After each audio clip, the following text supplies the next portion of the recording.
Guys, I do not recognise Liverpool this transfer window. The way Liverpool are moving this transfer window is unlike anything I've seen in my lifetime from them. Lads, Liverpool have signed Hugo Ekitike from Eintracht Frankfurt for 95 million. 95 mil with add-ons included. A 6-year deal valid until June 2031. And it goes without saying, this is a very exciting signing. Now, he scored 15 goals in the Bundesliga last season for Frankfurt, hitting 8 assists to 23 goals and assists combined in 33 appearances. Now, we probably should address the elephant in the room. Yes, 95 million is a lot of money. Prices in the transfer market have never been this inflated. Ekitike is a 23-year-old that's just had his first breakout season so far in his career. So close to 100 million for an unproven, really, centre forward is going to raise a lot of eyebrows. But just because he's overpriced in the market doesn't mean he can be a good player and is a good player. Now, yeah, there's not multiple seasons of consistency you can see with Ekitike in his career so far. You know, he was lingering around the French scene, like playing for Ligue 1 relegation teams. PSG then brought him on loan and then signed him permanently. But at PSG, he could never take off and develop because he's trying to squeeze into a team that's full of superstars. That's when they were in their Galactico phase. You know, PSG had Mbappe, Messi, and Neymar all at their front line. He was never going to get into that. So understandably, he moved elsewhere, which was Eintracht Frankfurt. He was also loaned out first and then was signed permanently. And it took him 2 seasons and has had a really good breakout year for them. And he can obviously improve individually as all players tend to do and strive to do. Like I said, Ekitike is only 23. He still has years in his career to develop and improve, to become a better footballer than he already is. He's already top quality. His level right now is becoming one of the best up-and-coming forwards in Europe. And the groundwork has been set for him to become one of the best in the world eventually. Hugo Ekitike is a forward kind of in the mold of a Thierry Henry. Not to the level of quality, of course, but to the way they want to impact the game. It's clear there's been a generation inspired by him that are coming through.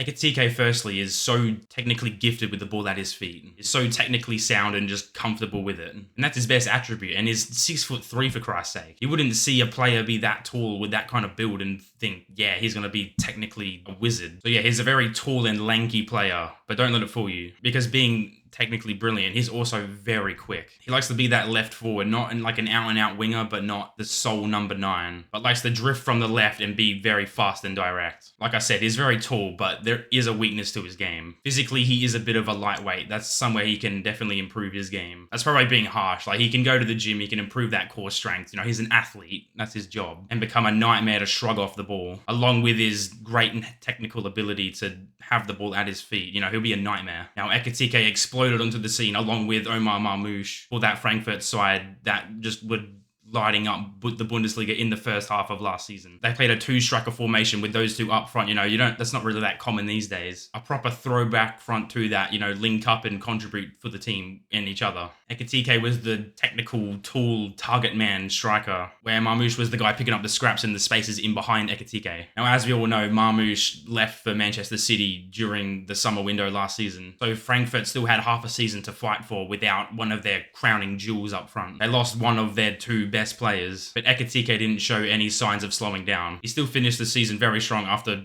being given more responsibility without Omar Marmoush next to him up front. Like I said, 23 GA in 33 matches for him in the Bundesliga last season. Now, it is the Bundesliga. Some people call it a farmers league, but it's still a top 5 league in the world, and you know, it breeds a lot of great prospects for the game. Teams in the Bundesliga play with a very high defensive line. That's where a lot of players find their success. You know, Erling Haaland's the best example of that. You know, like the pure speed and physicality running in behind those high defensive lines. And I'm not comparing Ekitike to Haaland, but it is going to be interesting seeing the transitional period for Ekitike, like how Haaland transitioned from the Bundesliga to the Premier League. You know, both coming from the Bundesliga, of course. And Haaland's best attribute was that running in behind that we saw at Borussia Dortmund in the Bundesliga. That was like his killer move. Running in behind the defensive lines. And honestly, we don't see that enough from him at Man City, just the way, that's just the natural way that City like to play, like the tiki-taka pep football. So Haaland had to like evolve his game and become a little bit more of a different striker, you know, like he gets a lot of tap-ins. Like there is the occasional through ball in behind, but a lot of the Manchester City players don't like look for that through ball every time they can. But unlike Haaland, Ekitike can play in a different position, not just striker. He can also play on the left wing. But he did find a lot of success at striker for Frankfurt, of course. But Ekitike isn't one of the most clinical strikers in the world, let's be honest. There is a lot of chances that he misses and you think to yourself, maybe he should have scored that. But he is a young player. He can be platformed better at Liverpool, of course. Not to diss Frankfurt. The stature of a club of Liverpool is a lot bigger than Frankfurt. But then again, Frankfurt know how to develop strikers and sell them on for lots of money. You know, in recent years, there's Colin Mawani, Luka Jovic, and Marmoush, of course. Anyway, Ekitike's finishing problems aren't really comparable to a Darwin Núñez, let's say. If Ekitike misses a chance, it's probably because he messed up the technique on that one or he did a little thing wrong. He can improve those small little margins. His decision-making is very good. He's very intelligent and composed on the ball, even when striking. Whereas Darwin Núñez, his IQ and decision-making is his ultimate flaw, like the complete opposite to Hugo Ekitike. So Ekitike is naturally built to be a better finisher than Darwin Núñez. He just needs to develop as he will because he's young and just iron out the little kinks in his game. It's going to be very interesting finding where he finds his success in this Liverpool side, especially when the whole team around him has so much quality. Mo Salah, Florian Wirtz, and Hugo Ekitike. That's a very versatile front line equipped to destroy defenses. And they're all team players that like to pass the ball. None of them, to my knowledge, are super selfish. And because of that, there's going to be less pressure on Hugo Ekitike in that side. Because he's coming into a team with bigger names and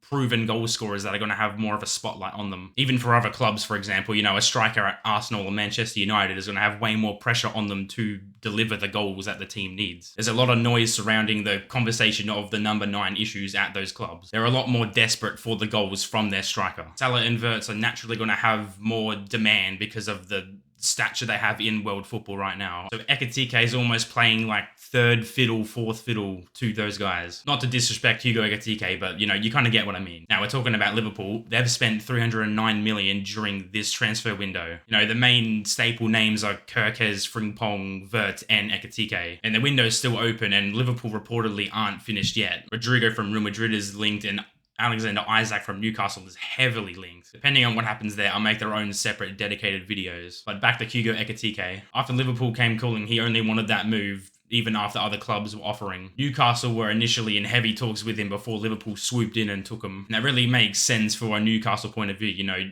Isak's future is very uncertain, so they want to get in a new striker through the door for their future. And of course, they have Champions League football. You know, that's probably a big factor of Isak being very reluctant to leave because they got the Champions League. But ultimately, Liverpool got Hugo Ekitike's signature in the end. But before that, Liverpool actually went to Newcastle for Isak first. Liverpool sent a proposal of 120 million at the time if the door was to open for Isak to leave. But Newcastle didn't want anything less than 150 million for Isak at the time. So Liverpool shelved that idea and then got in the race to sign Ekitike. And here we are. And talking about Isak, there is a lot of similarities between Isak and Ekitike. Tall, lanky, both built pretty similar and like to occupy that left side of the pitch. He almost is a budget Alexander Isak, and I say budget, but it's still 95 million for him. But if Liverpool get Isak, like the reports are saying, along with Ekitike to join the super team, that's just ridiculous. The club has clear intentions to keep reinforcing even after winning the Premier League last season. Liverpool cruised by the Premier League last year and won it easily, really, in the end. And Liverpool still aren't finished. You know, they're not sitting back and letting things happen. They're going out there and getting what they want because they have that demand now. They're not staying content with what they have. They're being aggressive and pushing for that